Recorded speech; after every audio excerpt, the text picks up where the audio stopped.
Supposons que l'on possède une table de hachage de type integer et de string qui a été correctement construite et dans laquelle j'ai déjà rangé les valeurs qui se trouvent ici. La première opération que l'on va voir, c'est l'opération get. Je peux faire map.get, passer une clé entre parenthèses, par exemple 33, et ça va me retourner Gironde, qui est la chaîne de caractères associée à 33 dans cette table de hachage.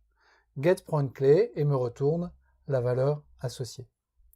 Qu'est-ce qui se passe si la clé est absente de la table de hachage? Eh bien, si la clé est absente, j'ai pas d'erreur, ça va me retourner une valeur nulle. Et ça, c'est un petit peu embêtant, parce qu'en fait, il se trouve que je peux ranger des valeurs nulles associées à des clés dans une table de hachage. Donc le fait de faire map.get de 33 et de récupérer nul ne veut pas nécessairement dire que la clé est absente de la table, ça peut vouloir dire qu'elle est présente, mais qu'elle a été associée à une valeur nulle. Donc j'ai un peu une ambiguïté ici, du fait que les tables de hachage en Java acceptent des valeurs nulles. Alors, autant le dire tout de suite, mettre des valeurs nulles dans une table de hachage, c'est une très mauvaise idée.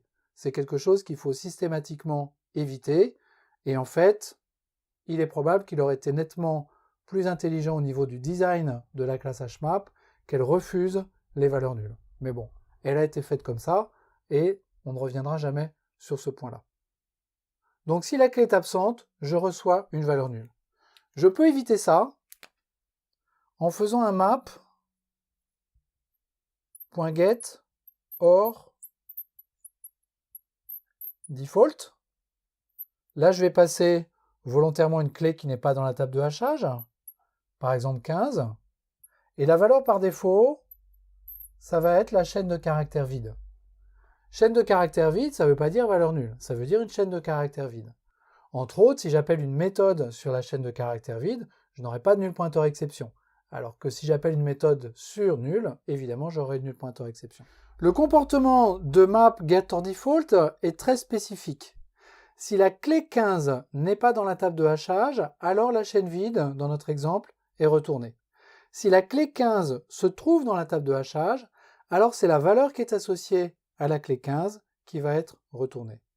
Si cette valeur est nulle, parce que dans une table de hachage, je peux associer des valeurs nulles à des clés, à ce moment-là, getOrDefault va retourner nul. Donc il y a un point important dont il faut se rappeler avec le getOrDefault, c'est qu'il peut retourner des valeurs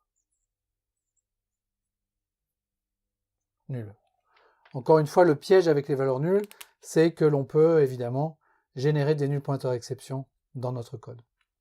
Donc j'ai ce get et j'ai ce getOrDefault qui me permettent de récupérer les valeurs associées à des clés particulières dans ma table de hachage.